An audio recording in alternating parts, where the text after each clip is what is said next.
Nikki and DJ are just like, okay, DJ leaves Guns N' Roses to focus on 6 a.m. Obviously, everything with Crew happens, and Nikki focuses on 6 a.m.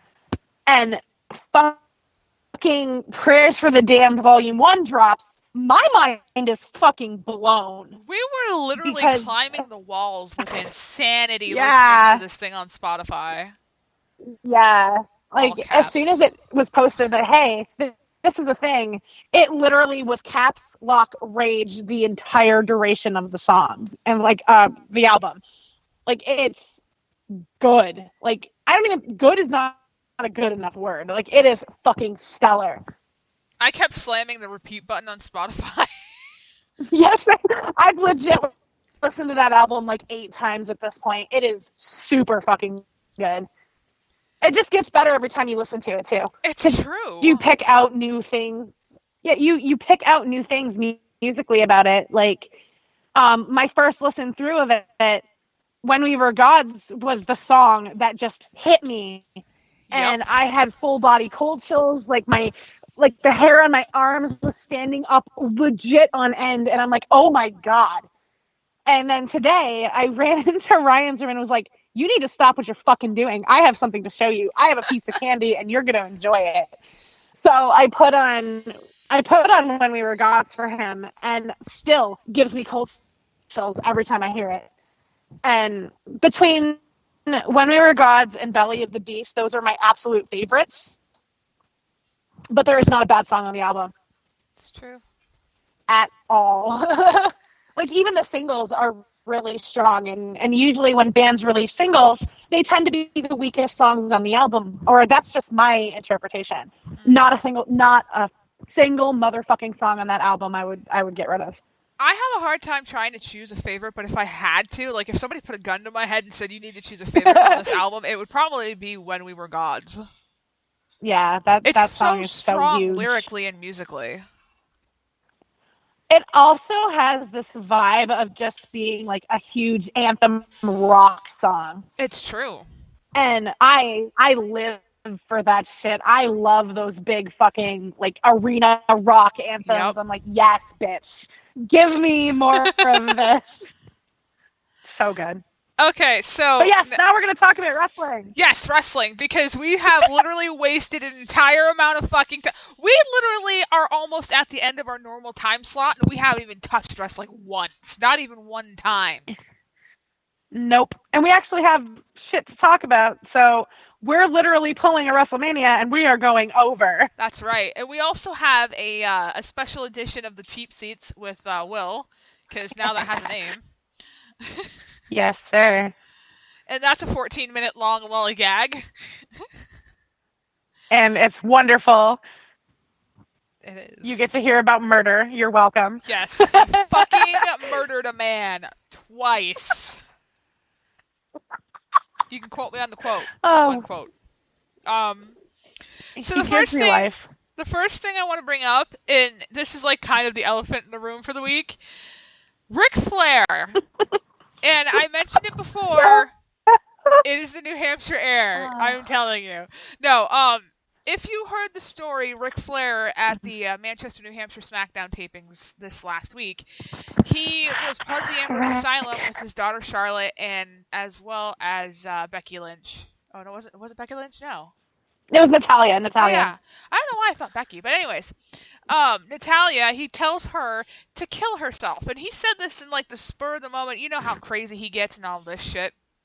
And this became such a huge thing and people are freaking out over it. But I think for me, I might have pinpointed the reason why he kind of went off the rails there for that.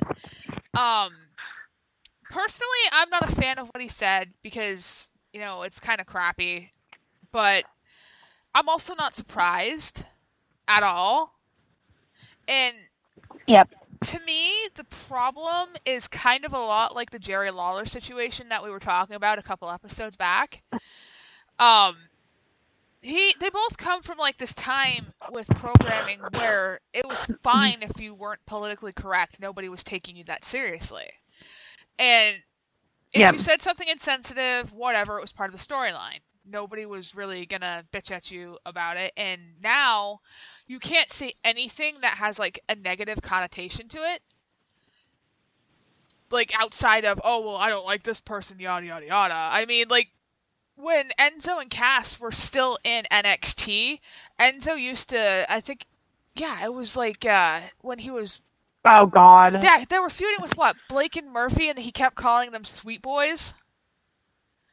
And like fucking social media justice people were freaking out saying that he's a homophobe because evidently it was a slang term for being homophobic. No, that's something that people say in Jersey all the time. Get over it. Yeah. But, like, everybody gets so upset about the stupidest shit. And with Ric Flair, for me, literally, he comes from a different time, and he is so out of practice with being the bad guy because for like the last decade or so, he's kind of played that good guy that everybody likes, the legend that's likable. Yep. So when he's put in a situation where he has to be this bad guy again, and he's in this new time where you have to watch what you say and kind of dance on eggshells around everybody, he gets fired up and he starts going, and he's like a freight train, and he does not know when to stop, what his limits are, and what he can and can't do. And then that comes out. And quite honestly, he was lucky that it happened on Smackdown and not Raw, or else he probably would be out of a Legends contract right now. Yeah. So, it's not the 90s anymore. Yeah. I chalk it up to, honestly, just him not really being very aware or in practice with what he should have been doing. Yeah. I don't condone it, but it is what it is. Yeah. I think as far as where I stand on the whole thing, yes, what he said was just deplorable. Because and again, it goes back to the whole society we live in situation where suicide is such a thing that's, got this negative stigma, and, people are very, very sensitive about it, and rightfully so. And didn't his son commit suicide or some shit like that, like accidental overdose or something? I know they lost his son, but I don't know what he died of. I can't remember. I thought that I heard that it was suicide. I'm not sure. I may be wrong, so don't quote me on that. But so it was obviously very insensitive, if that is the case. And I can understand why people are up in arms about it. But again, it really is a case of him being so much older and coming from a different time in wrestling, a different time in not just wrestling, but in society. Yeah. Like, I there's no other way for me to put it, but I look at the current situation of society as very pussified. Yep. Probably not and it's not even the politically correct way to look at it either. But I'm not politically correct, so suck my dick. But it's literally, not being in touch with the way that society handles things now. And the fact that you sneeze wrong in fucking New Jersey and someone in Phoenix, Arizona twitches and wants to sue you.